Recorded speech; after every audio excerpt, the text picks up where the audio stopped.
सबों को जय यीशु सहाय प्रेज द लॉर्ड। प्रार्थना परिवार फिर से आप सबों का आज की आराधना प्रार्थना में प्रभु यीशु मसीह के जीवित और सामर्थी नाम से हम सभी प्रार्थना परिवार के भाई बहन मिलकर साथ में हमारी अगुआ प्रभु की दास सिस्टर एस्थर, प्रभु के दास भाई राज, आप सबों का हार्दिक स्वागत करते हैं, हार्दिक अभिनंदन करते हैं। आशा है आप सभी ईश्वर की कृपा से शाकुशल हैं, सुस्वस्थ होंगे और प्रभु की आज्ञाओं उसकी शिक्षाओं के अनुसार जीवन जी रहे हैं। प्रभु जो हमसे बेहद प्रेम करते हैं वह हर दिन हमें अपने पास अपने उपस्थिति में लेकर आते हैं। वो हर दिन हमसे बातें करते हैं, हर दिन हमें अपने जीवन के मार्ग को बतलाते हैं, सिखलाते हैं। वो हमसे बातें करते हैं वचनों के माध्यम से, अपने आत्मा के द्वारा, अपने दास दासियों के द्वारा। प्रभु ने हमें यह सुंदर संगति को दिया है, यह सुंदर अवसर को दिया है कि हम सब एक साथ मिल पाते हैं, एक साथ जुड़ पाते हैं और साथ मिलकर उस जीवित परमेश्वर की महिमा कर पाते हैं, उसकी स्तुति, उसकी आराधना कर पाते हैं और उसके वचनों पर हम मनन ध्यान कर पाते हैं। तो आइए, जब आज के सुंदर दिन में जिसे प्रभु ने ठहराया है और हमें अपने पास अपने उपस्थिति में लेकर आया है, तो यह सुंदर समय है कि हम साथ मिलकर बड़े आनंद के साथ उस जीवित परमेश्वर की स्तुति करें, उस पर ध्यान लगाएं। तो आज की इस आराधना प्रार्थना में मैं हूँ भाई भूषण, मेरे दाहिनी ओर हैं भाई रोहित हैं, बाईं ओर है बीच में मेरी धर्मपत्नी बहन अंजना और साथ में है बहन अंशु। आज की इस आराधना प्रार्थना में आरंभिक प्रार्थना करेंगी बहन अंशु और आराधना में अगुवाई करेंगे भाई रोहित और मैं वचनों को मैं पढ़ूंगा और आज वचनों की उद्घोषणा और अंतिम विशेष आशीष की प्रार्थना होगी प्रभु के दास भाई राज के माध्यम से। तो आइए हम सभी एक मन होकर प्रभु को पुकारें, प्रभु का धन्यवाद करें, एक दूसरे के लिए प्रार्थना करें और प्रभु आज के दिन में जो आशीष हमें देना चाहते हैं, जो बातें हम सबों को अपने दास के माध्यम से सिखलाना चाहते हैं, उन हर एक आशीषों को, उन हर एक बातों को हम सभी ग्रहण करने वाले, सीखने वाले हो पाए। तो आइए हम इस आराधना प्रार्थना में आगे बढ़ें। आइए इस वक्त में हम सब जहाँ कहीं हैं अपने आप को तैयार करें और उस प्रभु को पुकारें, उस प्रभु से कहें कि आज जो अपनी आत्मा से हम सबको भरे, अपनी उपस्थिति से भरे, अपनी आँखों को बंद करें। हे महान जीवित प्रेमी पिता परमेश्वर, आज के इस सुंदर दिन के लिए प्रभु जी आपका धन्यवाद करते हैं। प्रभु क्या ही धन्य है पिता कि तू हम सबको चुन चुन कर इस आत्मिक संगति में बुलाया। प्रभु धन्यवाद करते हैं पिता, इस सुंदर मेल मिलाप के लिए प्रभु आपका धन्यवाद करते हैं पिता। हे प्रभु, हम तो पापों में खोए थे, डूबे थे प्रभु, बुराइयों में जकड़े हुए थे पिता।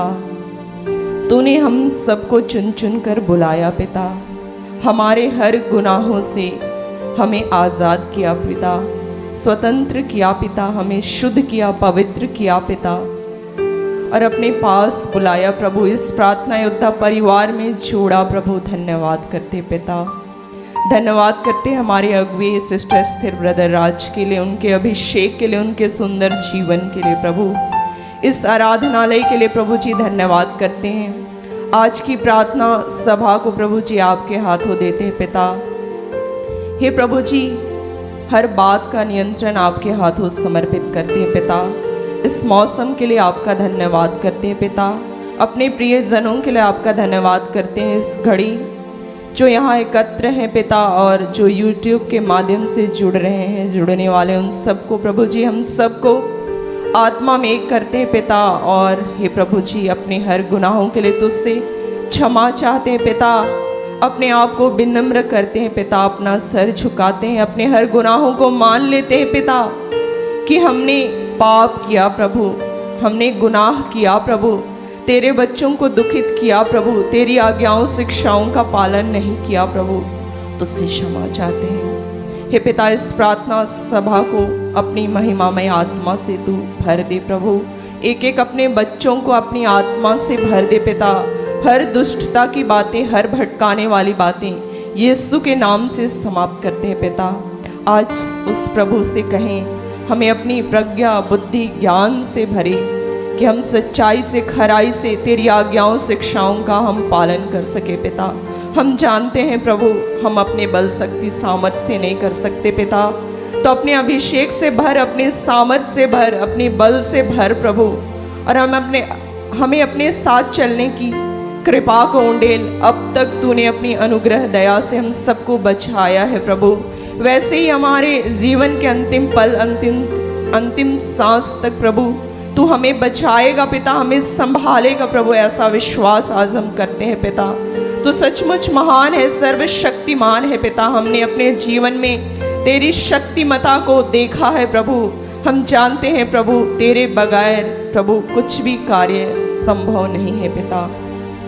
आज हम जिन कार्यों को अपने जीवन में असंभव देखते हैं, असंभव सा हमें लगता है, उससे पिता से कहें कि प्रभु तू ही हमारे जीवन को बदल सकता है।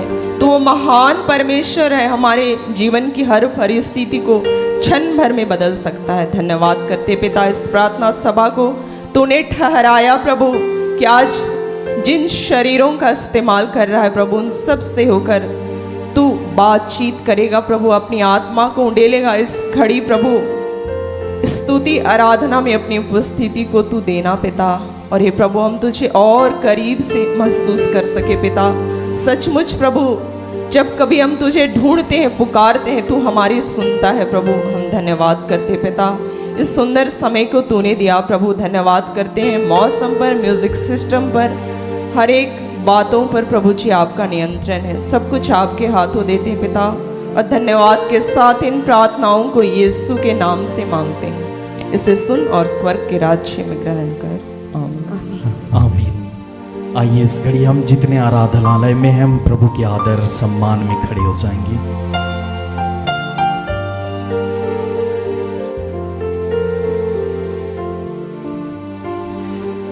इस घड़ी हम प्रार्थना की अवस्था में रहेंगे। इस घड़ी हम उस ईश्वर को पुकारेंगे जो अपने वचन में कहता है, मैं सब कुछ नया बना देता हूं। जो ईश्वर कहता है, पिछली बातें भुला दो, बीती बातें जाने दो, देखो मैं एक नया कार्य करने जा रहा हूं। वो ईश्वर का आत्मा इस घड़ी हमारे बीच में है। इस घड़ी हम उसे पुकारेंगे कि वो आत्मा, वो ईश्वर का आत्मा, वो पवित्र आत्मा इस घड़ी हमें स्पर्श करे, हमें नया जीवन दे, हमें बल दे, सामर्थ्य दे कि हम ईश्वर में बने रहें, ईश्वर के मार्ग में हमें चलने की शक्ति, सामर्थ्य को वो हमें प्रदान करे। आइए इस घड़ी हम उस वचन पर विश्वास करते हुए इस घड़ी हम प्रभु को पुकारे, जैसा प्रभु यीशु ने कहा, मैं तुम्हें कभी अनाथ नहीं छोड़ूंगा। मैं पिता से प्रार्थना करूंगा कि वह तुम्हें एक दूसरा सहायक प्रदान करेगा जो सदा तुम्हारे साथ रहेगा।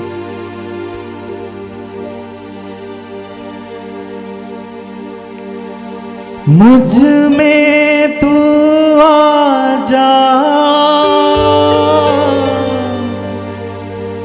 पावन आत्मा, प्रेम से भर दो, दया से भर दो।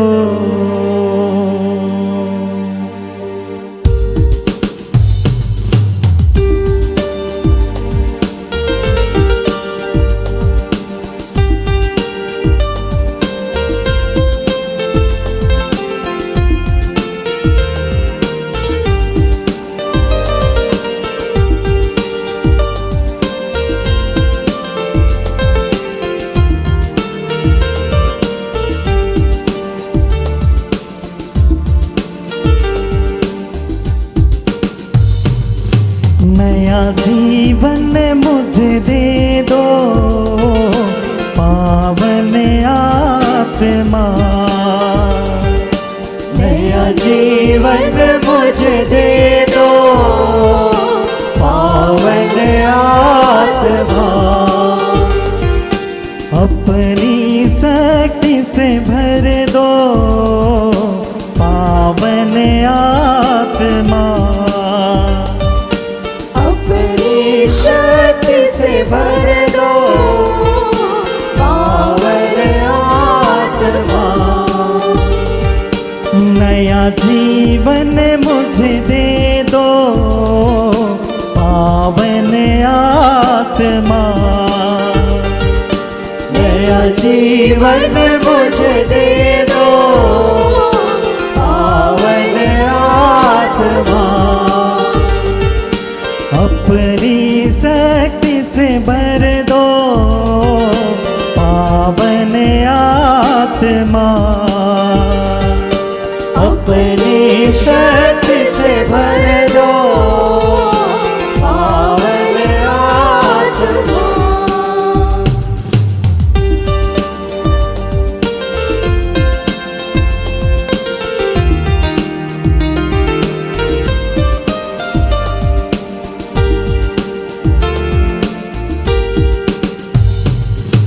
मुझ में तू आजा पावन आत्मा, मुझ में तू आजा पावन आत्मा, ज्ञान से भर दो प्रज्ञा से भर दो, ज्ञान से भर दो प्रज्ञा से भर दो, नया जीवन मुझे दे दो पावन आत्मा, अपनी शक्ति से भर दो पावन आत्मा।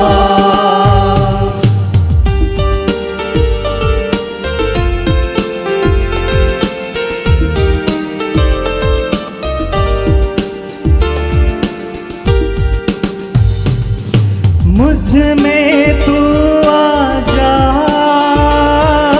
पावन आत्मा, मुझ में तू आजा पावन आत्मा, जीवन से भर दो आनंद से भर दो, जीवन से भर दो आनंद से भर दो,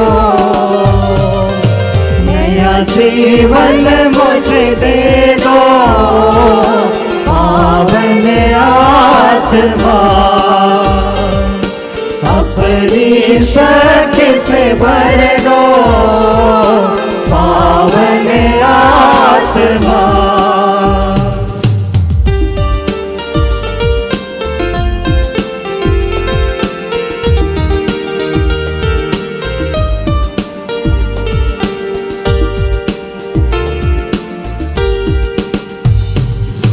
मुझ में तू आजा पावन आत्मा,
भर दो, प्रेम से भर दो, दया से भर दो, नया जीवन मुझे दे दो, पावन आत्मा अपनी शक्ति से भर दो, पावन आत्मा नया जीवन मुझे दे दो, पावन आत्मा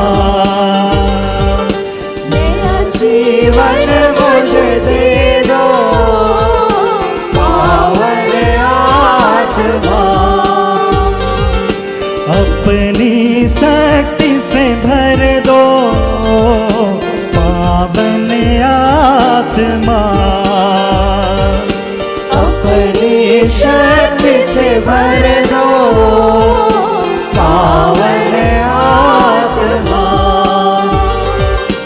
बंधन सारे तोड़ दो, पावन आत्मा बंधन सारे तोड़ दो, पावन आत्मा छुटकारा हमको दे दो, पावन आत्मा छुटकारा हमको दे दो, पावन आत्मा नया जीवन मुझे दे दो, पावन आत्मा नया जीवन मुझे दे दो, पावन आत्मा पावन आत्मा पावन आत्मा पावन आत्मा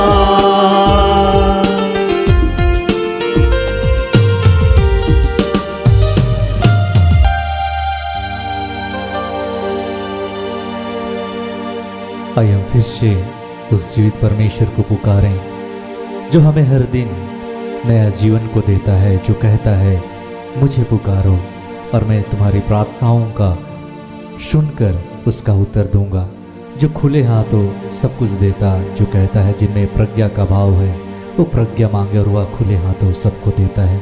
तो आइए हम इस घड़ी प्रभु से वो ज्ञान वो प्रज्ञा मांगे कि प्रभु ने जो जीवन हमें दिया है, हम इस जीवन में हर एक उलझनों से कैसे निकले, कैसे प्रभु के मार्ग में बढ़ें, कैसे प्रभु से जुड़े रहें, वो हमें लिए चले, हमें सिखलाए। तो आइए प्रभु की महिमा के लिए हम प्रभु को पुकारते हुए इस गीत को गाएंगे।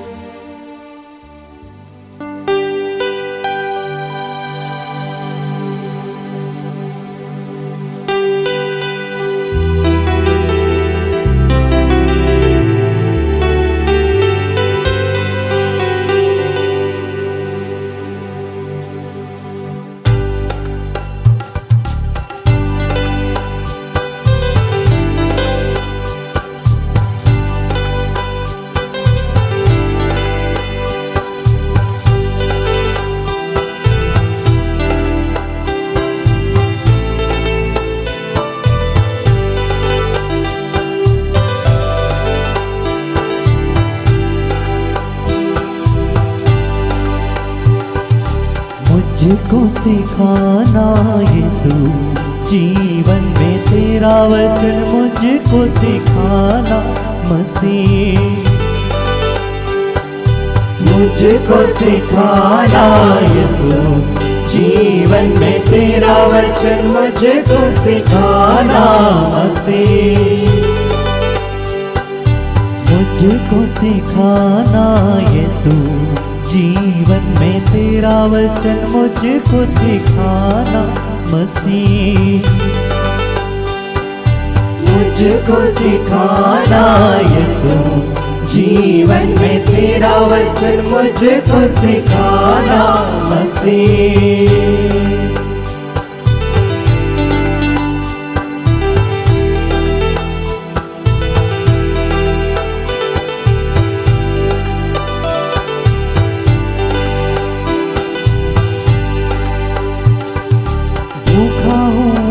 प्यासा हूँ प्रभु तेरे सामने,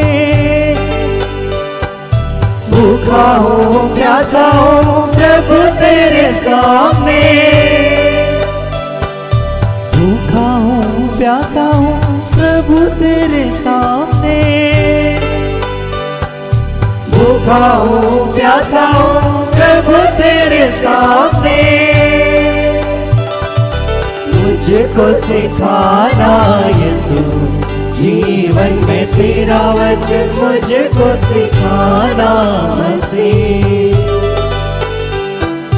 मुझको सिखाना यीशु जीवन में तेरा वचन, मुझको सिखाना मसीह।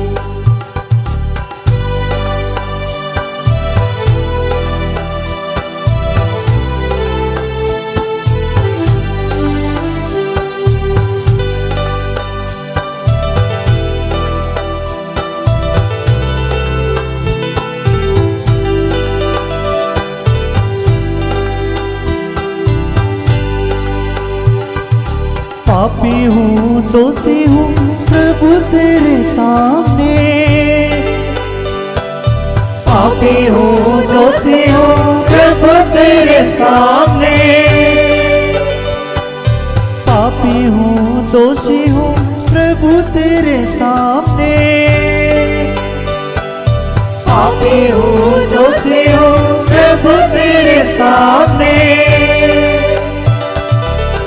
मुझको सिखाना यीशु जीवन में तेरा वचन, मुझको सिखाना मसीह, मुझको सिखाना यीशु जीवन में तेरा वचन, मुझको सिखाना मसीह।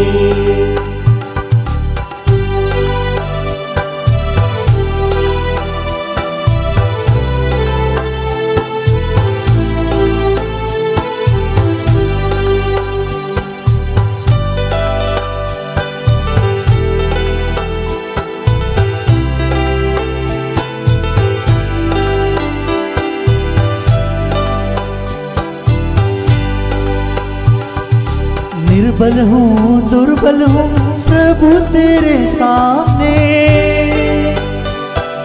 निर्बल हूँ दुर्बल हूँ प्रभु तेरे सामने, निर्बल हूँ दुर्बल हूँ प्रभु तेरे सामने, निर्बल हूँ दुर्बल हूँ प्रभु तेरे सामने। मुझको सिखाना यीशु जीवन में तेरा वचन, मुझको सिखाना मसीह,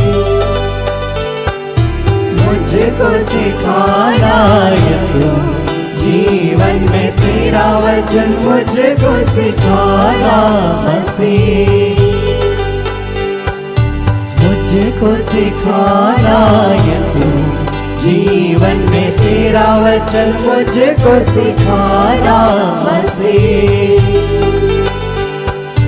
मुझको सिखाना यीशु जीवन में तेरा वचन, मुझको सिखाना मसीह।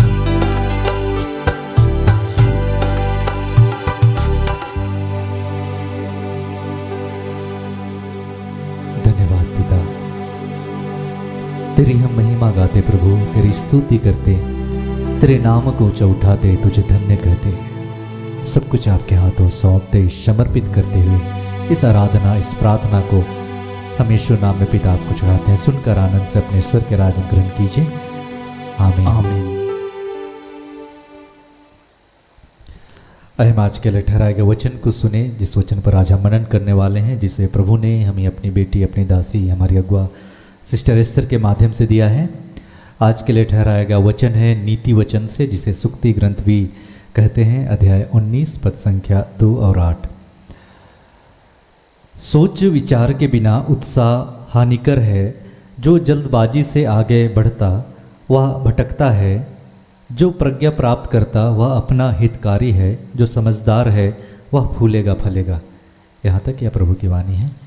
ईश्वर को धन्यवाद।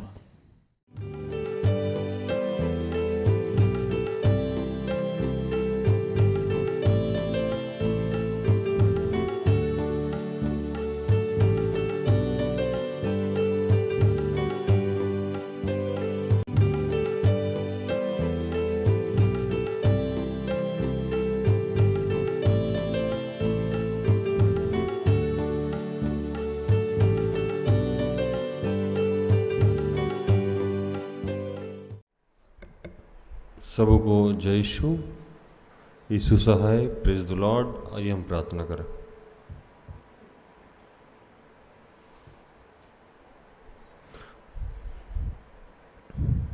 कि हे दयालु पिता, हे स्वर्ग और पृथ्वी के सृजनहार, हे हम सबके रचयिता, हम तेरा धन्यवाद करते हैं आज के सुंदर और आशीषित दिन के लिए जो तूने एक नए अध्याय के रूप में हमारे जीवन से जोड़ दिया। धन्यवाद प्रार्थना उद्धार परिवार के लिए, ऐसी जितनी संस्थाएं हैं, सेवकाई है, चर्च, उन सब के लिए तेरा धन्यवाद। धन्यवाद करते हैं सिस्टर एस्थर के लिए और ऐसे जितने तेरे दास दासी हैं उन सब के लिए तेरा धन्यवाद करते हैं।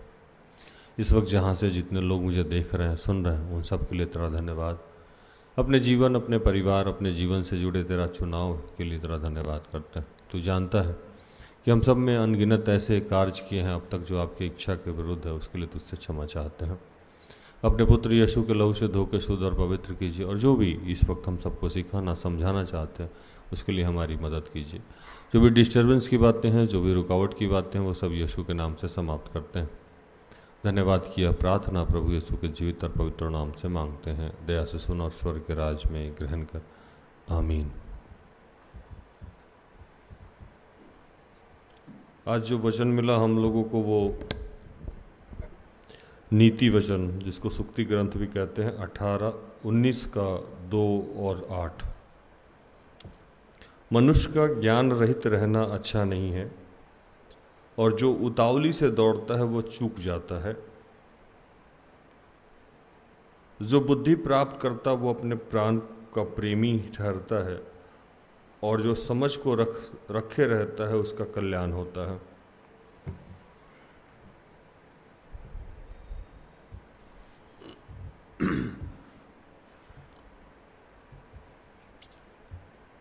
हम सब कहीं ना कहीं आज असफल हो रहे हैं, हार रहे हैं, सफलता नहीं मिल रही है। चाहे हम जिस क्षेत्र में हों, हम सफल नहीं हो पा रहे हैं। घर में झगड़े हैं वो समाप्त नहीं हो पा रहे। समाज में जैसा मान सम्मान हम लोगों को मिलना चाहिए वैसा मिल नहीं पा रहा। लेकिन हम प्रभु के पीछे चलने वाले लोग हैं। आप कभी ध्यान से देखिएगा तो जो लोग प्रभु से पीछे नहीं चलते हैं, जो लोग ईश्वर को बहुत अच्छे से नहीं जानते हैं, लेकिन वो आज सम्मान में ज़्यादा सम्मान प्राप्त करते हैं, जैसा हम लोगों को करना चाहिए वो लोग कर बैठते हैं और हम लोग नहीं कर बैठते। अभी आदिवासी परिवार से एक लड़का जेपीएससी टॉपर हुआ है, पता है आप लोगों को, है ना? रिजर्वेशन से तो टॉप नहीं किया होगा। टॉपर का मतलब कि वो रिजर्वेशन होल्ड नहीं किया होगा। दुबला सा पतला सा लड़का है, देखने में कहीं से टॉपर दिख नहीं रहा। ऐसा क्या कारण है कि एक परिवार का एक बच्चा टॉपर हो जाता है और उसी समाज का दूसरा बच्चा रेंग के नौकरी पाना चाहता है? रेंग समझते हैं ना? रेंगना समझते हैं ना? मतलब घसीट घसीट के एक एग्ज़ाम दे रहा है, 2 एग्ज़ाम दे रहा है, निकल नहीं रहा है, 3 एग्ज़ाम दे रहा है, निकल नहीं रहा है। प्रभु को कोस रहा है, अपने आप को कोस रहा है, अपनी जाति को, अपने समाज को कोस रहा है, अपने परिवारिश को कोस रहा है। क्या बोल रहे? कोसे जा रहा है वो अपने आप को। एक असफल व्यक्ति से मिलिएगा तो वो सारी कहानी आपको समझा देगा जिसकी वजह से वो असफल है। और कभी भी वो अपने आप को उस चीज़ से वो निकाल के बाहर रखेगा कि ये जो असफलता है ये मेरी वजह से नहीं है, इसके पीछे रीजन है, नहीं तो मैं तो असफल होता ही नहीं। लेकिन जब एक सफल व्यक्ति से बात कीजिएगा जो सफलता प्राप्त कर रहा है, वो कभी भी रीजन नहीं देता है उस काम का कि मैं इसी वजह से इतना लेट हुआ। पूरे हिंदुस्तान में एक आंकड़ा है कि जितने भी बहुत कामयाब लोग हैं वो 62 के बाद कामयाब हुए। 62 समझ रहे? एज। KFC का मालिक 62 साल में KFC खोला, है ना? ये जो एक डी मार्ट करके ये है, डी मार्ट चलता है, उसका भी ऑनर 62 साल बाद उस प्लेटफॉर्म को खोला। ऐसे सैकड़ों नाम मैं गिना दूंगा जो काफ़ी एज के बाद उन्होंने कामयाबी को हासिल किया। इसी के ठीक पीछे एक वचन लिखता है कि जो उतावली से दौड़ता है वो चूक जाता है। पहला मतलब वचन 2 खंड में है, मनुष्य का ज्ञान रहित रहना अच्छा नहीं है, और जो उतावली से दौड़ता है वो चूक जाता है। इसके पीछे का कारण क्या है कि आज हम जैसे लोग समाज में सम्मान प्राप्त नहीं कर रहे हैं, हम लोग के जीवन में सफलताएं नहीं आ रही। तो उसके पीछे का 2 कारण है कि हम मूल ज्ञान को पकड़ना नहीं चाहते। मूल ज्ञान जो बाइबल की जो बेसिक ज्ञान है उसको हम लोग दरकिनार। वचन याद है, वचन याद रहने से आप ज्ञानी नहीं हो जाते हो।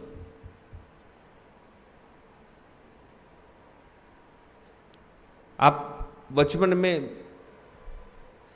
जितने भी बच्चे अभी छोटे छोटे बच्चे हैं उनसे पूछोगे पोयम याद है बेटा, तो बोलेगा हाँ, ट्विंकल ट्विंकल लिटिल स्टार गाने लगेगा। वो कहता है ना, क्या पूछो, उसका मतलब क्या है, उसका भाव क्या है, उसको नहीं पता। पता है? नहीं पता। तो वैसे बाइबल हमने पढ़ा है, हमें याद भी है, लेकिन उसका भाव क्या है और उसको अप्लाई करना कैसे करना ये हमको नहीं पता। तो उसका क्या लाभ है? अब चूरन खा के आप रट्टू तोता बन जाइए तो वो नंबर ला सकता है, आपके जीवन में कामयाबी नहीं ला सकता। कहता है कि नकल के लिए भी अकल की जरूरत पड़ती है, और अकल ही गायब है,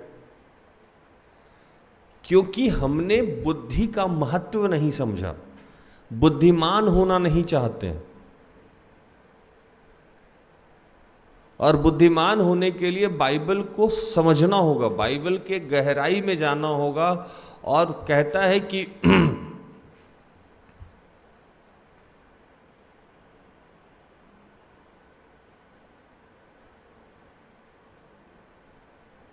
जो बुद्धि प्राप्त करता है, इसका 8 जो वचन है, जो बुद्धि प्राप्त करता है वह अपने प्राण का प्रेमी ठहरता है। किस चीज का प्रेमी ठहरता है? अपने प्राण का। आपको जब ज्ञान होगा तो उसका लाभ सबसे पहले किसको होगा? आपको। मैं बार बार ये बात कहता हूं कि कोई आदमी अगर सेटल होगा तो सबसे पहले उसको सुख मिलेगा। किसी आदमी ने अगर गाड़ी खरीदा तो सबसे पहले उसको सुख मिलेगा। किसी आदमी ने अगर कोई धन अर्जित किया तो सबसे पहले उसको सुख मिलेगा। हमें आज बुद्धि को ढूंढना होगा, हमें आज बुद्धिमान होना होगा, और सच में बुद्धिमान होना होगा, रटू तोता नहीं होना होगा।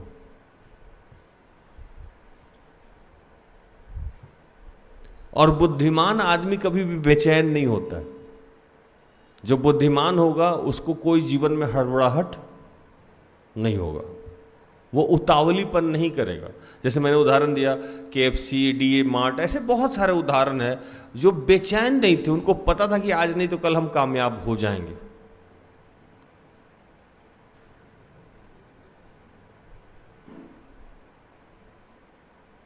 तो आज जो आपके अंदर में डर है या घबराहट है या परेशानी है, जैसे मैं और सिस्टर एस्टर, हम लोग एक बात हमेशा कहते हैं, क्या बिगाड़ लोगे आप मेरा? क्योंकि किसी को कुर्सी बना के बैठने का आदत हो, उसे कुर्सी छीन जाने का डर होगा? नहीं होगा। उसको पता है कि अगर आप कूटनीति करके, राजनीति करके मुझे आप यहाँ से हटा भी दिए तो मैं प्रभु के बुद्धि से फिर से कहीं और खड़ा कर लूँगा अपने साम्राज्य को। क्या पूछा? लेकिन कोई आदमी के पास बुद्धि नहीं है, विवेक नहीं है, और गलती से वो किसी पद पे चला भी गया तो उसको तो डर रहेगा ना कि ये छिन जाएगा तो हम कैसे फिर से जोड़ लेंगे, कैसे अपने आप को खड़ा करेंगे। लेकिन जो बुद्धिमान आदमी होगा, जो प्रभु के प्रज्ञा से चलता होगा, उसको आप गिराने का डर नहीं है, उसको गिरने का डर नहीं है। आप कितना भी गिरा दोगे फिर खड़ा हो जाएगा, आप कितना भी गिरा दोगे फिर खड़ा हो जाएगा। इस डर से वो मुक्त है कि क्या होगा। उसको कोई बेचैनी नहीं, उसको पता है कि हम एक दिन कामयाब हो जाएंगे, आज नहीं तो कल, कल नहीं तो परसों हम कामयाब हो जाएंगे। लेकिन जिसके पास सही में शिक्षा नहीं है, जो जैसे तैसे डिग्री अर्जित कर लिया है, या जैसे तैसे किसी का पद छीन के रख लिया है, या धन छीन के रख लिया है, या कुछ कर लिया है, गलती से कर लिया है, उसको छीने जाने का बड़ा डर है। हाँ या नहीं? जिसको खुद से अपने हाथ से पैसा अर्जित करने आता हो, वो पैसा का डर उसको नहीं रहता। उसको पता है कि ये पैसा खत्म हो जाएगा, हम फिर अर्जित कर लेंगे। लेकिन जो किसी और के पैसा को दबा के रखा है, उसको पैसा खर्चा करने में बड़ी परेशानी होती है, क्योंकि उसको पता है कि ये पैसा खत्म हो जाएगा तो हम अर्जन नहीं कर सकते, मतलब इसको अर्जित नहीं कर सकते। शिक्षा, बुद्धि और विवेक अगर सही में हमारे पास है तो उसकी चोरी नहीं होती है। बुद्धि ऐसा चीज है जो चुराया नहीं जा सकता। प्रज्ञा ऐसा चीज है जो आपसे छीना नहीं जा सकता है। ज्ञान ऐसा चीज है जो आपको मार के भी आपके शरीर से निकाला नहीं जा सकता। अब भूषण का मर्डर कर दिया जाए आज हम लोग, तो भूषण के मर जाने के बाद अगर ये मार भी दिया जाए तो क्या इनका कीबोर्ड बजाने का जो हैबिट है वो खत्म हो जाएगा? नहीं होगा। फिर से ये जिंदा होंगे, फिर कीबोर्ड बजाने लगेंगे, क्योंकि वो ज्ञान है ना, प्रज्ञा है, वो आप उसको निकाल ही नहीं सकते हो, अंदर से नहीं निकाल सकते। विद्या ऐसी एक चीज है, ज्ञान ऐसा चीज है, विवेक ऐसा चीज है जिसकी चोरी नहीं हो सकती है। और यही एक ऐसा चीज है कि जितना खर्च करोगे उतना क्या होता है? बढ़ जाता है।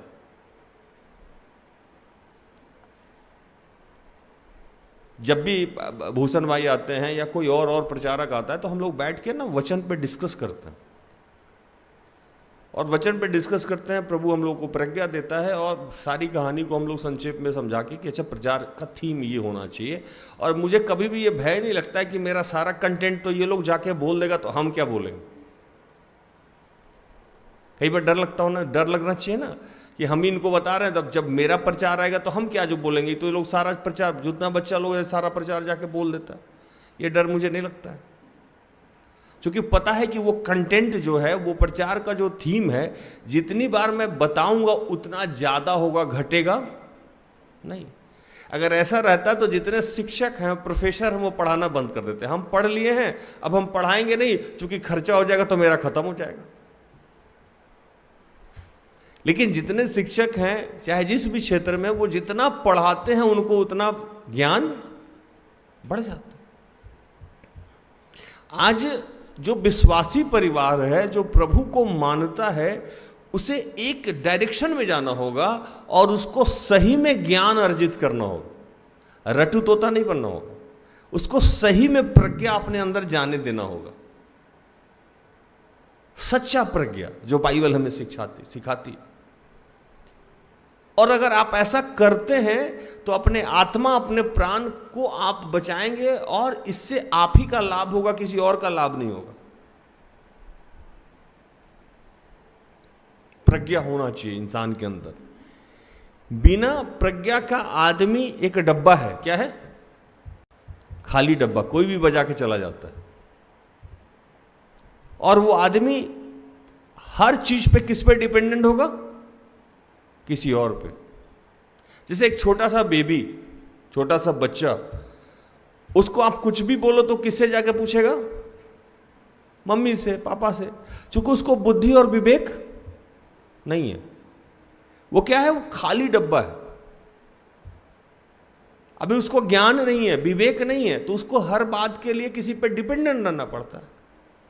और आप बड़े हो गए हैं, सेटल हो गए हैं, फिर भी आप किसी और पे डिपेंडेंट हैं और आपको चीज़ें समझ में नहीं आती है। इसका मतलब एक है कि आप प्रभु के विवेक को अर्जित नहीं कर रहे हो। प्रभु का विवेक, प्रभु का प्रज्ञा अगर हमारे अंदर भरता जाए भरता जाए भरता जाए तो हमें किसी अन्य गुरु की जरूरत नहीं पड़े। आप जहां जाओगे आपका सम्मान होगा, चाहे आप गरीब हो, चाहे आप किसी भी जाति हो, वो विवेक आपको सम्मान दिलाएगा, वो प्रज्ञा आपको सम्मान दिलाएगा।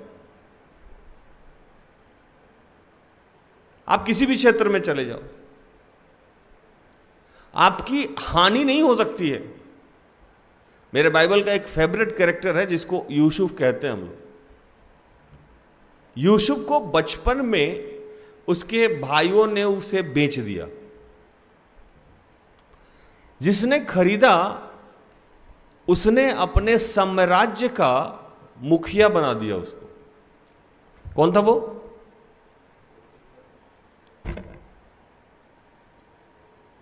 पोतीपर की पत्नी। क्यों बना दिया? क्या था उसमें ऐसा खास? क्या स्पेशल था उसके साथ?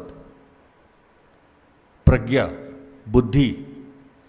वो बुद्धि से काम करता था और जहां काम करता था वही विजय प्राप्त करता था, क्योंकि प्रभु के बुद्धि से चलता था। बाइबल एक जगह लिखता है कि बुद्धि का दाता कौन है?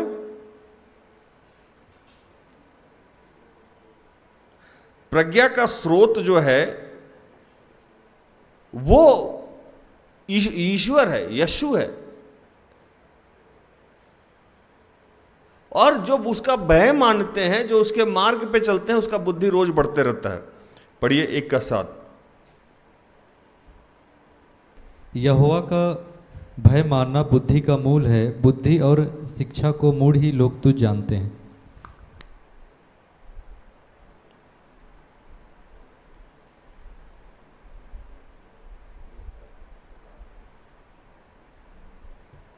कह रहे हैं कि अगर आप प्रभु के भय में हो तो आपका बुद्धि अपने आप बढ़ते जाएगा। लिखता है कि 33 में, परंतु जो मेरी सुनेगा वो निडर बसा रहेगा और वो बेखट सुख से रहेगा।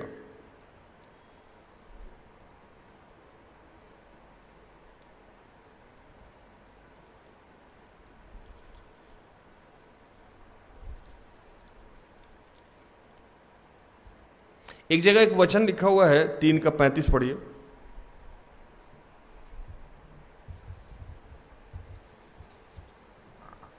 बुद्धिमान महिमा को पाएंगे और मूर्खों की बढ़ती अपमान ही की होगी। और 2 का 6 पढ़िए। क्योंकि बुद्धि यहोवा ही देता है, ज्ञान और समझ की बातें उसी के मुंह से निकलती हैं। अब समस्या क्या है कि जो लोग यहोवा मतलब ईश्वर, जो लोग ईश्वर को जानते हैं और उनके पास बुद्धि नहीं है, ये बड़ी आश्चर्य की बात। उनके पास प्रज्ञा नहीं है, ये बहुत आश्चर्य की बात। इसका मतलब कि वो लोग ईश्वर से कनेक्टेड नहीं है। जो मैं बार बार बात कहता हूं कि इसका मतलब वो सो कॉल्ड है, मतलब क्रिश्चियन है, चर्च जाते हैं, लेकिन ईश्वर से वो कनेक्टेड नहीं है। क्योंकि ईश्वर से कनेक्टेड होने पे आपके विवेक में सीधा क्या पहले क्या घुसेगा? बुद्धि, विवेक, मस्तिष्क में विवेक, प्रज्ञा, ये सब घुसने लगेगा जब ईश्वर से आप कनेक्टेड हो जाओगे। लिखता है कि यहोवा क्योंकि बुद्धि यहोवा ही देता है और ज्ञान और समझ की बातें उसी के मुख से निकलती। 2 का 6 फिर से डाल दो इसको। अगर आप यहोवा के साथ हैं, अगर आप ईश्वर के साथ हैं और ईश्वर की बात मान रहे हैं, फिर भी आप हार रहे हैं या आपकी कामयाबी नहीं हो रही है, तो कहीं ना कहीं आपके पास ईश्वरीय प्रज्ञा बुद्धि नहीं है। आज आपको रीचेक करना चाहिए कि क्यों ईश्वरीय प्रज्ञा बुद्धि नहीं है। तो उसके पीछे का एक कारण है, जो महत्वपूर्ण कारण है, कि ईश्वरीय प्रज्ञा बुद्धि उस आदमी को कभी भी प्राप्त नहीं हो सकता है जिसके अंदर ईश्वरीय भय नहीं है। सीधी सी बात। जिसके पास भी ईश्वरीय भय है उसके पास ईश्वरीय प्रज्ञा और बुद्धि धीरे धीरे बढ़ता जाएगा।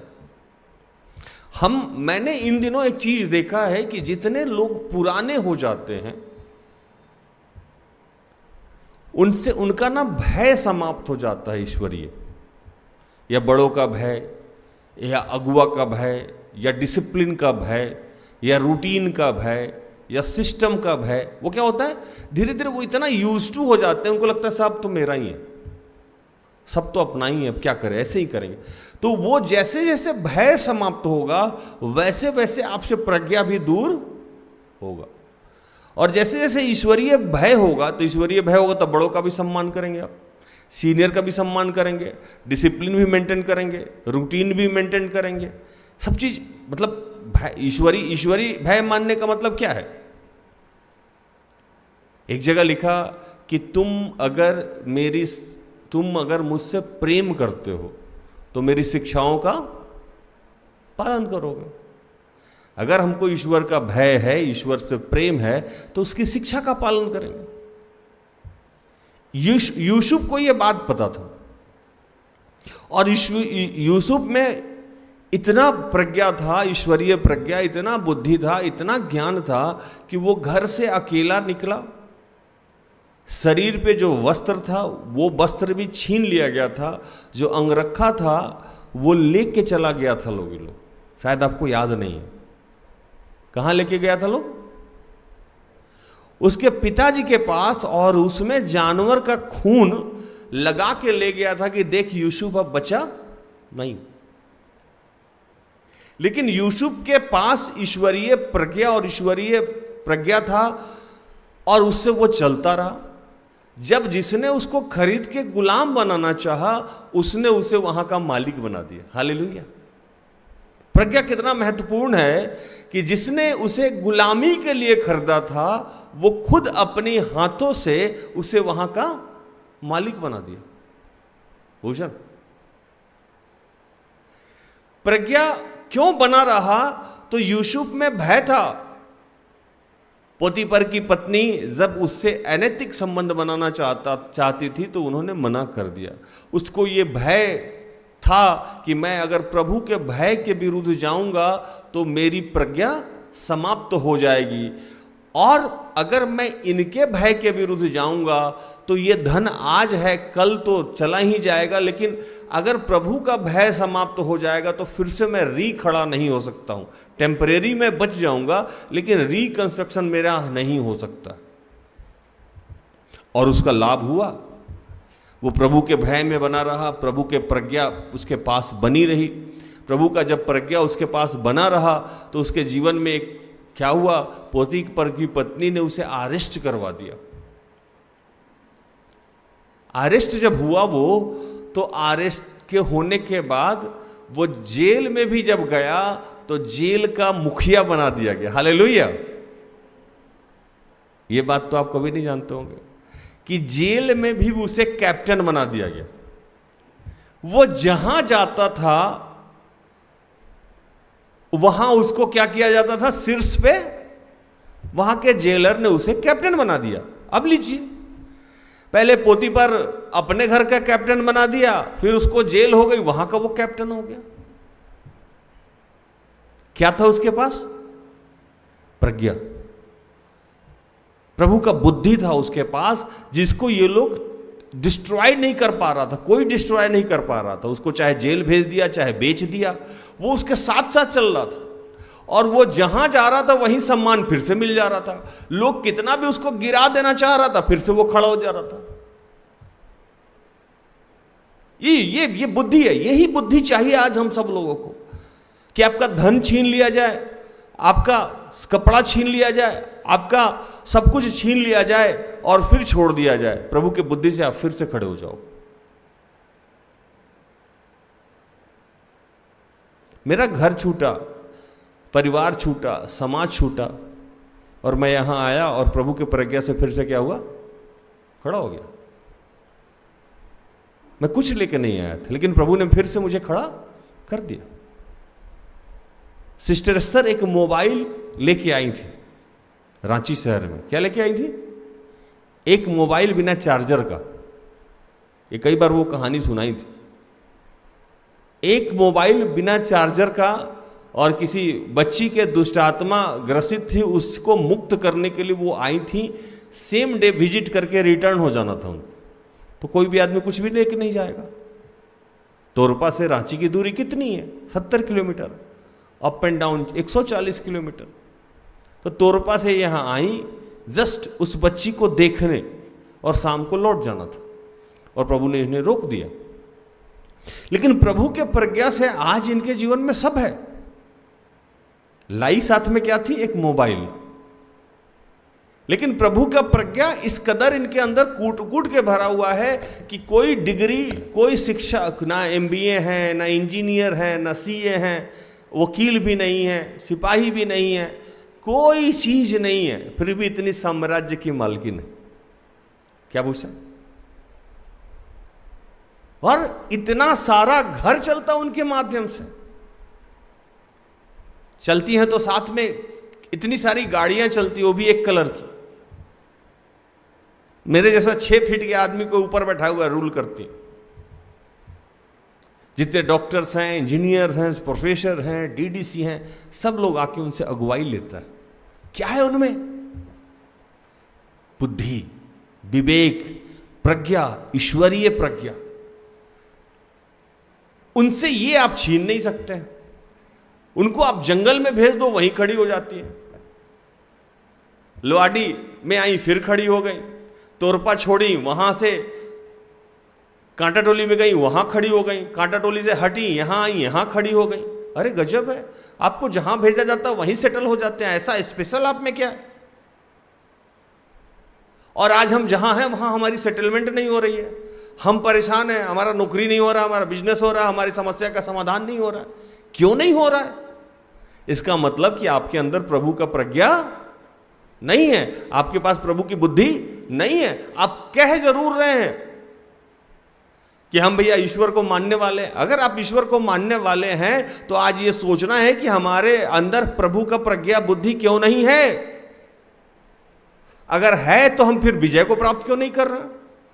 अगर विजय नहीं मिल रहा है, सफलता नहीं मिल रहा है, हम आगे नहीं बढ़ रहे हैं, इसका मतलब प्रभु का प्रज्ञा हमारे अंदर नहीं है। और नहीं है, उसके पीछे का कारण यह है कि प्रभु का भय हमारे अंदर नहीं है। आपको क्रॉस चेक करना चाहिए आज कि प्रभु का भय हमारे अंदर कितना है। आजकल 2 तरीका का भय है। हम ना आपसे बहुत डरते हैं, बहुत डर लगता है आपसे। मेरे सामने भी कई बार लोग आकर कहता कि आपसे हमको बहुत डर लगता है, और आप हमको बेइज्जत भी करके जा रहे हो।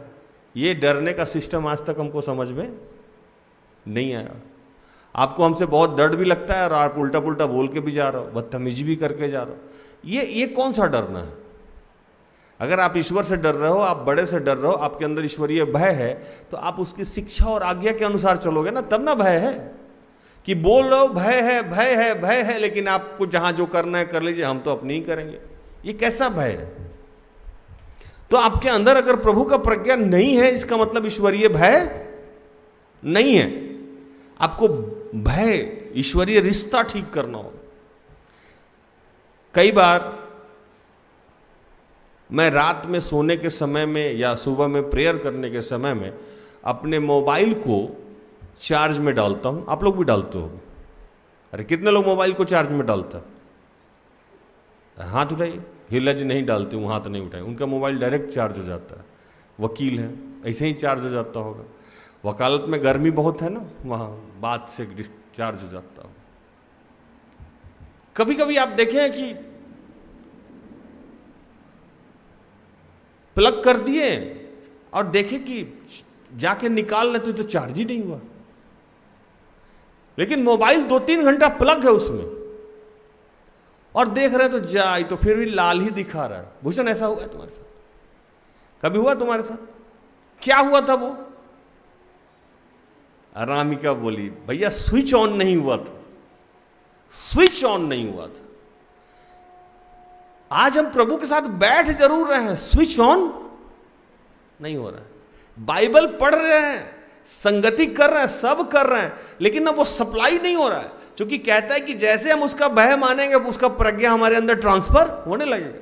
कहीं हम उस चार्जर की और मोबाइल की तरफ तो नहीं है, सारा कनेक्शन है लेकिन प्लग ऑन नहीं है।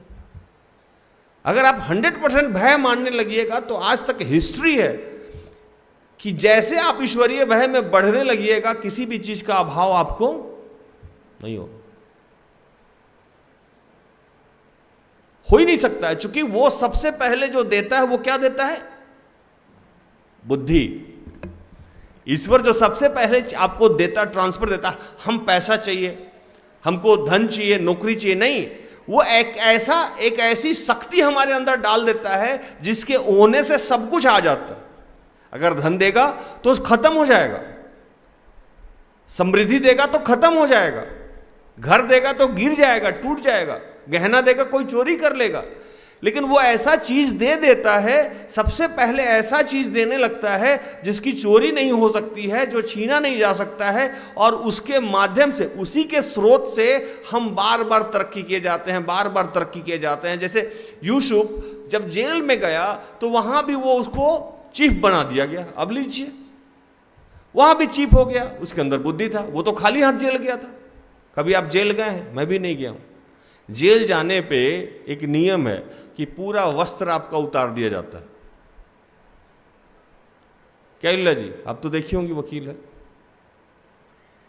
और पूरे शरीर को चेक किया जाता है और आपका सारा सामान रख लिया जाता है और वहां का एक वस्त्र डाल के आप अंदर जाते हैं। तो उसमें जो आपके साथ जाएगा वो क्या जाएगा? प्रज्ञा और बुद्धि। उसके अलावा आप जेल के अंदर कुछ भी लेके जा नहीं सकते। वही प्रज्ञा क्या किया कि पोतीपर को वहां का वार्ड का, जेल का हेड बना दिया।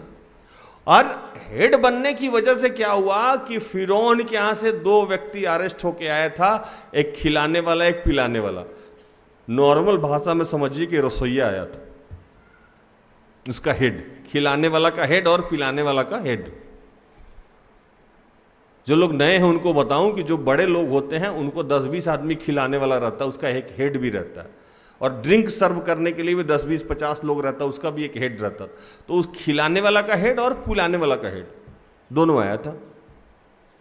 सोचिए कि यूसुफ कितना कूल था, उसको उस समय जेल में भी रह के कोई चिंता नहीं थी कि पोतीपर की पत्नी को हम निकल के मारेंगे, हमको अरेस्ट करवा दी बिना मतलब का, या यहां से हम कब छूटेंगे, हम मेरा होगा क्या, मेरा तो किस्मत ही खराब है भाई।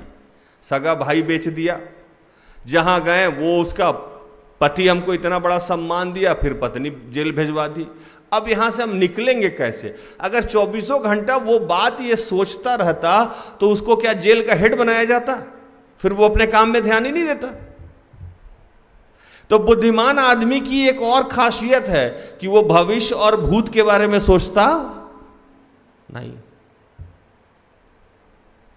वो प्रेजेंट में रहता है और वहां 100% देता है। जब वो वहां 100% दिया तो उसका ध्यान चला गया खिलाने वाले और पिलाने वाले के पास, उसका जो हेड था उसके पास। भाई तुम्हारा प्रॉब्लम क्या है? उसका प्रॉब्लम सॉल्व करने लगा, बताइए, और अपने बुद्धि और विवेक से उसका प्रॉब्लम सॉर्ट आउट किया। यहां लिखता है 35, फिर से पढ़िए, 3 का 35। प्रचार समझ में आ रहा है तो हां लिखिए, नहीं तो ना भी लिख सकते हैं। आप लोग को प्रचार समझ में आ रहा है? अरे हाथ उठाइए, समझ में आ रहा है? अप्पू समझ में आ रहा है प्रचार? समोसा खाओगे? पढ़िए। बुद्धिमान महिमा को पाएंगे और मूर्खों की बढ़ती अपमान ही की होगी। बुद्धिमान महिमा को पाएंगे और जिसके पास बुद्धि नहीं है उसको बाइबल क्या कहता है? मूर्ख। वो अपमानित ही होगा। अगर आप हर जगह, हर आदमी आपको टॉर्चर कर रहा है तो इसका मतलब कि आपके अंदर प्रभु का प्रज्ञा नहीं है, आपका अपमान हर जगह हो रहा है। इसका मतलब आज अभी इस प्रचार के बाद आपको बैठ के सोचना चाहिए कि मैं प्रभु के प्रज्ञा से चल नहीं पाता हूं या चल नहीं पाती हूं, इसी की वजह से मेरा समाज में सम्मान नहीं हो रहा है, या इसी की वजह से मेरा हर जगह अपमान हो रहा है। क्योंकि बाइबल ये कहता है कि जो बुद्धिमान है वो महिमा ही पाएगा।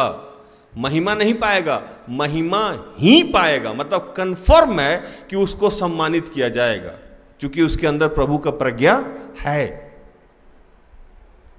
तो उसको ना भूत की चिंता होगी ना भविष्य की चिंता होगी, जो उसको पता है कि मेरा प्रज्ञा, मेरा प्रभु, मेरा बुद्धि जो मेरे साथ है वो हमको फिर से वहीं पहुंचा देगा जहां मुझे जाना है। तो उसको अपने विषय में चिंता नहीं होगी, तो वो अपना नॉर्मल रूटीन काम करने लगेगा। और यही लत यूसुफ में थी, इसी लत की वजह से उसको ये कॉन्फिडेंस था कि प्रभु का प्रज्ञा मेरे पास है, और वो बांटने चला गया। जो नीति वचन कहता है कि जो दूसरे की खेती सींचता है उसकी आप सींची जाएगी। और इसीलिए उसने खिलाने वाले और पिलाने वाले दोनों को स्वप्न का भेद बताया, और ये लोग छूट के चले गए। बुद्धि से जो जिसने ये काम किया, और जब छूट के गए तो दोनों, एक छूट के गया और एक छूट के जब गया, तो वहां राजा जब स्वप्न देखा तो वो स्वप्न का भेद बताने के समय में उसने कहा कि हाँ राजा जी, एक आदमी था जेल में, और ये काफी दिनों की बात है। ऐसा नहीं कि आज छूट के गया कल ही बात हो गई। फिरौन जब स्वप्न देखा तो फिरौन बोला कि ये स्वप्न का भेद कौन बताएगा, तो उस आदमी को याद आया जो इसमें से एक को जो गया था। अरे एक जेल में एक आदमी था, वो भेद बताया था, मुझे बताया था कि मैं बच जाऊंगा, और एक को बताया था कि वो मर जाएंगे। तो आपने उसको मार दिया, मुझे बचा लिया। बुला के लो उसको, बुला बुला बुला। वो बाहर आया, भेद बताया, और वहां का फिर से क्या हो गया, चीफ कमांडेंट चीफ हो गया। तमाशा देखिए, बेचा गया, जो खरीद के ले गया, गुलाम बनाने के लिए ले गया, वो उसको मालिक बना दिया। फिर फंसाया गया तो जेल का मालिक हो गया, जेल से छूटा तो पूरे देश का मालिक हो गया। गया तो घर से खाली था, ना कोई फिक्स डिपॉजिट, ना कोई इंश्योरेंस, ना कोई हेल्थ इंश्योरेंस, ना कोई हथियार, ना कोई बात, ना कोई चीज, ना कोई बॉडीगार्ड, कहीं कुछ नहीं। अरे भैया, तुम्हारे अंदर स्पेशल क्या है कि जहां जा रहे हो वहीं वहीं तुम सम्मानित हो जा रहे हो, वहीं तुमको महिमा मिल जा रहा है? ऐसा क्या है तुम्हारे साथ? तो ईश्वर का बुद्धि, और बुद्धि क्यों है? तो ईश्वर का भय वो मान रहा था। अगर आज आप हर जगह पे जाके फेल हो रहे हैं, आप बढ़ नहीं पा रहे हैं, तो इसका मतलब ईश्वर का बुद्धि आपके अंदर नहीं है। और बुद्धि क्यों नहीं है? तो इसका मतलब ईश्वर का भय डे बाय डे बढ़ने के बजाय घटते जा रहा है, घटते जा रहा है, घटते जा रहा है, घटते जा रहा है। इसीलिए आज परिवार का झगड़ा समाप्त नहीं हो रहा है। इसीलिए हम विश्वासी होके भी गैर विश्वासी हमारे ऊपर चढ़ के रहते हैं। इसीलिए गैर विश्वासी के जीवन में ज्यादा चमत्कार हो रहा है। इसीलिए गैर विश्वासी ज्यादा नौकरी पा ले रहा है। इसीलिए गैर विश्वासी बड़ा बड़ा बिजनेसमैन है, और विश्वासी लोग पीछे ही हैं, क्योंकि उनको इसका भेद नहीं पता है कि भैया ये बुद्धि के पीछे खटना होगा हमको। अगर बुद्धि है तो कुछ नहीं भी होगा। तो एक पेट्रोल पंप पे पेट्रोल भरने वाला आदमी यहां का देश का सबसे धनी आदमी बन जाता है। कौन? धीरू भाई अंबानी, है ना। आज जो मीडिया में बहुत चर्चित नाम है मोदी। कौन मोदी?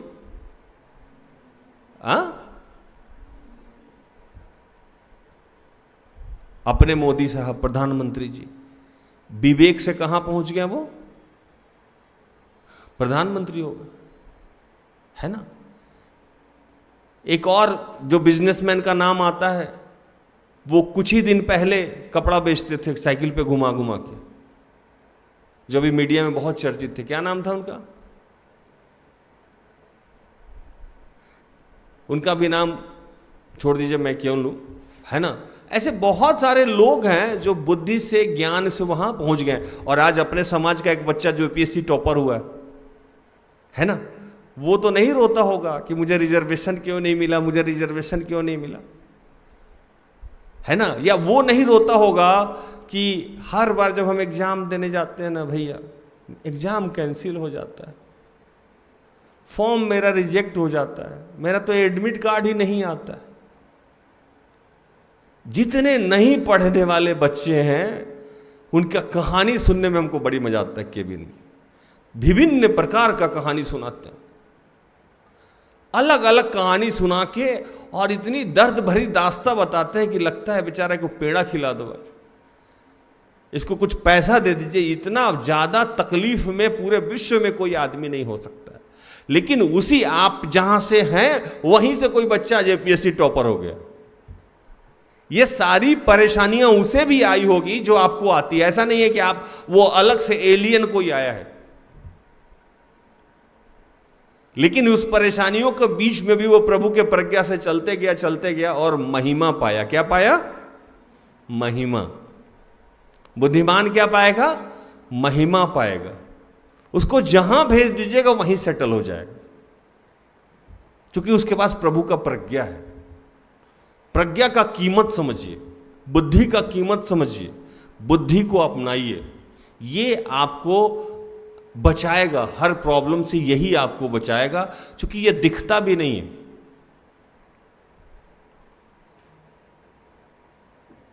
बाइबल, ये हिंदू धर्म में कहावत है कि पहले विद्या आता है, बाद में लक्ष्मी अपने आप आ जाती है।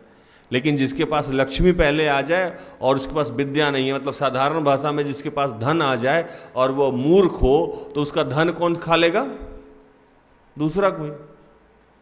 और अगर बुद्धिमान हो और मूर्ख के पास धन हो, तो वो धन किसके पास चला जाएगा? बुद्धिमान के पास। आप अकबर और बीरबल का कहानी सुने थे? बीरबल में स्पेशल क्या था कि सारे मंत्री लोगों से ज्यादा उसकी पूछ हुआ करती थी।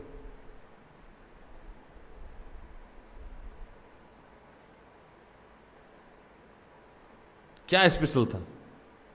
बुद्धि उसके पास अलग से था।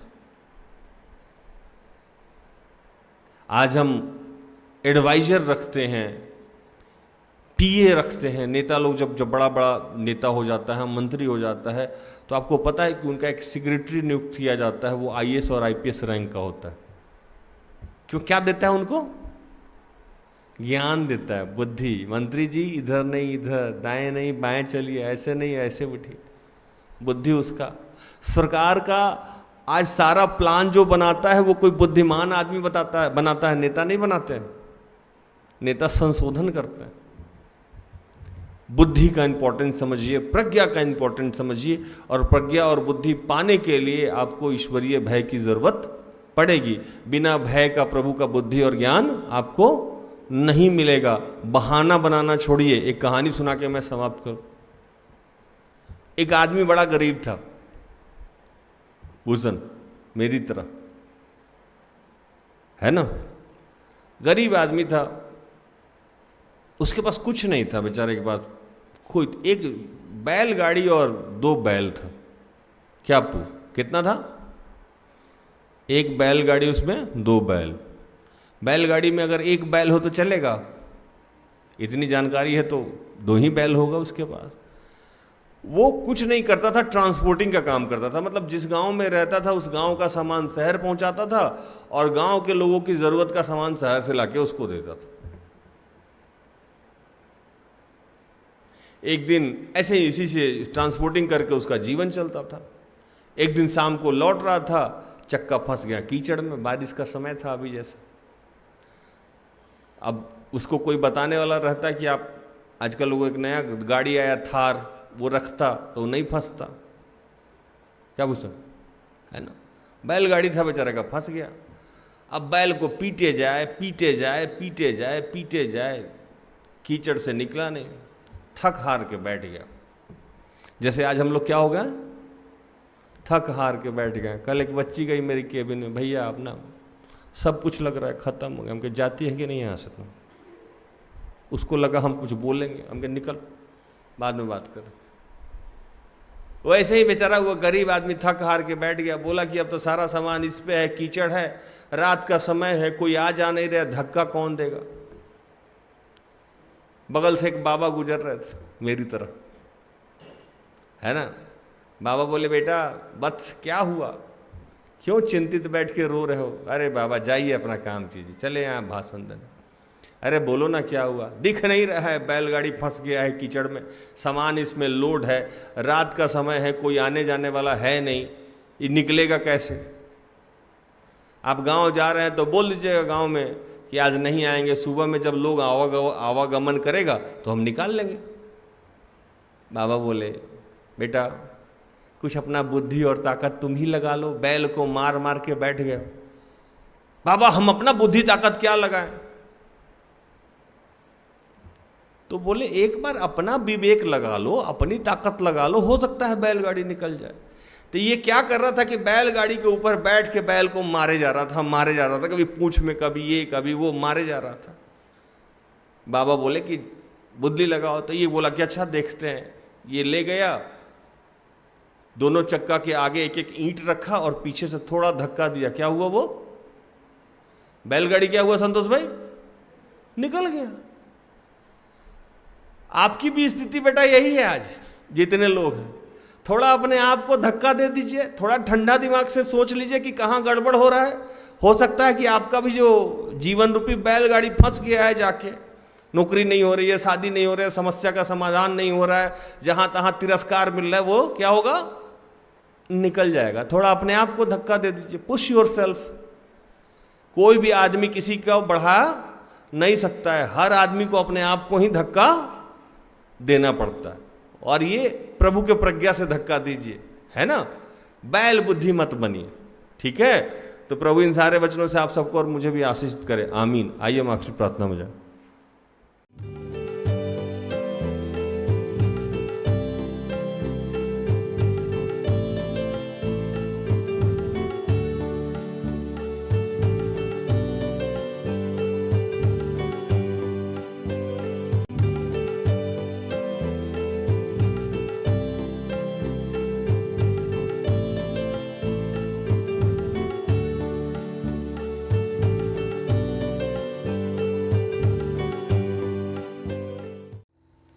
आइए प्रभु से जुड़ने का प्रयास करें। इस वक्त प्रभु से कहें कि प्रभु आज के बाद जैसे सुलेमान को तूने बुद्धि विवेक ज्ञान दिया था, वैसे भी हमें बुद्धि विवेक ज्ञान दे, ताकि हम हर अवस्था में तेरी प्रज्ञा तेरे बुद्धि से चले प्रभु, और मेरा भी सम्मान हो, आपको महिमा मिले। हम हर जगह अपमानित हो जाते हैं, हर जगह हार जाते हैं, हर जगह तिरस्कृत हो जाते हैं प्रभु। लेकिन आज तूने बताया कि जो तेरे बुद्धि से चलता है उसे कभी तिरस्कार नहीं मिलेगा। अगर वो जिस जगह पर लज्जित हुआ है वहीं मैं महिमान्वित कर दूंगा। उसे जंगल में भी छोड़ दिया जाए तब भी वो फिर से सफल हो जाएगा। असफलता नहीं होगी, अगर होगी भी तो क्षणिक होगी। जैसे तू यूसुफ को कहीं भी भेजता था, तेरे बुद्धि से वो फिर से खड़ा हो जाता था।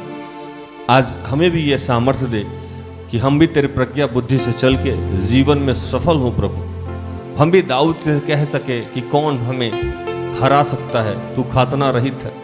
ये जो लोग तुझे नहीं जानते हैं, नहीं मानते हैं, वो हमें हरा नहीं सकते हैं, क्योंकि हम आपके प्रज्ञा और ज्ञान से चलते हैं। हमारी मदद करिए।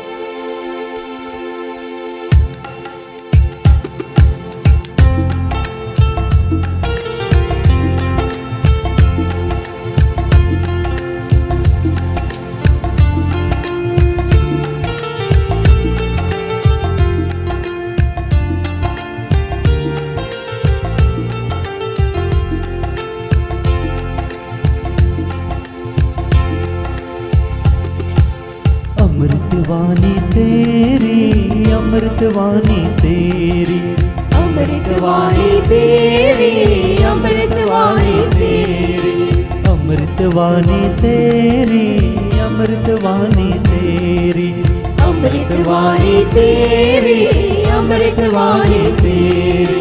जय जय यीशु जय जय हो, जय जय यीशु जय जय हो, जय जय यीशु जय जय हो, जय जय यीशु जय जय हो। अमृतवाणी तेरी, अमृतवाणी तेरी, अमृतवाणी तेरी, अमृतवाणी तेरी। यह बेटा जितने बीमार लोग हैं, जैस्मिन, मैक्सिमम, मैं उन तमाम लोगों के लिए प्रार्थना करता हूं जो बेरोजगार हैं, असफल हैं। अंजलि, जगरानी, अनुपम, स्नेहा, स्वीटी, सुंदया, सुधा, विराजनी, शोषण, संदीप, रंजू, संजू, अंकित, सपना, सुमीरा, रजनी, रैकी, प्रिंस, जो लोग पारिवारिक समस्या से जूझ रहे हैं, अंजू, मधु, अमीता, रोशन, जो कर्ज में है दयाल, जो निसंतान है असुनता, नुआस मीना, जो जमीन समस्या संबंधित प्रार्थना चाहते हैं तरसुश, जो पारिवारिक प्रार्थना चाहते हैं सुराज परशीला, और जो बिजली की समस्या से जूझ रहे हैं मैं उनके लिए प्रार्थना करता हूँ। जो लोग पवित्र आत्मा के लिए भूखे और प्यासे हैं, जितेंद्र, संध्या, अनुरंजन, कुलदीप, दीपशिखा, प्रीति, स्नेहा, जयश्री, मैं पूरे विश्व के सारे बच्चों के लिए आज तुझसे प्रज्ञा ज्ञान मांगता हूँ, बुद्धि मांगता हूँ। हम निरंतर तेरे भय में रहें प्रभु, और आपकी बुद्धि और ज्ञान हम सब में बढ़ता रहे, ऐसी आज हम प्रार्थना चाहते हैं। पावन वाणी तेरी, पावन वाणी तेरी, पावन वाणी तेरी, पावन वाणी तेरी, पावन वाणी तेरी, पावन वाणी तेरी, पावन वाणी तेरी, पावन वाणी तेरी। अंतर्यामी जय जय हो, अंतर्यामी जय जय हो, अंतर्यामी जय जय हो, अंतर्यामी जय जय हो, अंतर्यामी जय जय हो, अंतर्यामी जय जय हो, अंतर्यामी जय जय हो, अंतर्यामी जय जय हो। पावन वाणी तेरी, पावन वाणी तेरी, पावन वाणी तेरी, पावन वाणी तेरी। ये पिता, तूने हम सबको बुद्धि विवेक ज्ञान दिया है प्रभु, और आज से लेके जीवन के अंत तक हम तेरे प्रज्ञा तेरे ज्ञान से निरंतर बढ़ते रहे प्रभु, और तुझे महिमा मिलते रहे। सब कुछ आपके हाथों में समर्पित करते हुए तमाम प्रार्थना को प्रभु यीशु के जीवित और पवित्र नाम से मांग, दया से सुन और स्वर्ग के राज में ग्रहण कर, आमीन। तो धन्यवाद, प्रभु आप सबको आशीष दे। आशा करते हैं कि आज की प्रार्थना से, आराधना से, वचनों की उद्घोषणा और अंतिम प्रार्थना से प्रभु ने आप सबको स्पर्श किया होगा। प्रार्थना परिवार निरंतर आपका आभारी है कि आप हमारे साथ हैं, हमारा सहयोग करते हैं। 30 सितंबर, 1 अक्टूबर और 2 अक्टूबर को हमारे यहाँ 3 दिवसीय रिट्रीट है जो हर साल होता है। इस रिट्रीट में एक चीफ गेस्ट भी आ रहे हैं जो बाहर से हैं, आउट ऑफ स्टेट हैं, पंजाब से हैं, बहुत बड़े प्रचारक हैं, और उस सेवक के माध्यम से हम विश्वास में आए हैं, तो उनका भी एक प्रचार का सेशन होगा। प्रार्थना करें। और आज मैं फिर से कहूं कि हम हार नहीं सकते, हम हारने के लिए नहीं आए। जो प्रभु विजयी परमेश्वर है और हमें विजय दिलाता है हर क्षेत्र में, डरे नहीं, परेशान नहीं हो और हड़बड़ाए नहीं, जल्दी नहीं करें, क्योंकि जितनी बड़ी सफलता मिलेगी उतना समय लगता है। बेचैन नहीं हो। अगर प्रभु का बुद्धि, प्रभु का ज्ञान हम में है तो सबसे पहले वो हमें धीरज देता है, धैर्य देता है, बेचैनी समाप्त करता है। प्रभु कभी हारने नहीं देगा। यूसुफ की कहानी मैं अधूरा छोड़ गया था, उसमें मैं बताऊं कि यूसुफ जब गड्ढा में डाले गए, जब उनके भाई ने उन्हें बेच दिया और जब वो राजा बने, उस बीच का समय था 13 साल। कितना? 13 साल। 13 साल लगा उनको वहाँ सेकंड कमांडेंट इन चीफ बनने में। तो थोड़ा धैर्य रखना होगा और प्रभु के प्रज्ञा से निरंतर चलते रहना होगा, उसके भय में रहना होगा। जीत हमारी और आपकी अवश्य होगी। मुझे इजाज़त दीजिए, प्रभु आपको आशीष दे। जय यीशु, यीशु सहाय। Praise the lord. सारे दिल से, सारे मन से तेरी आराधना मैं करूं, तेरी आराधना मैं करूं। सारे दिल से, सारे मन से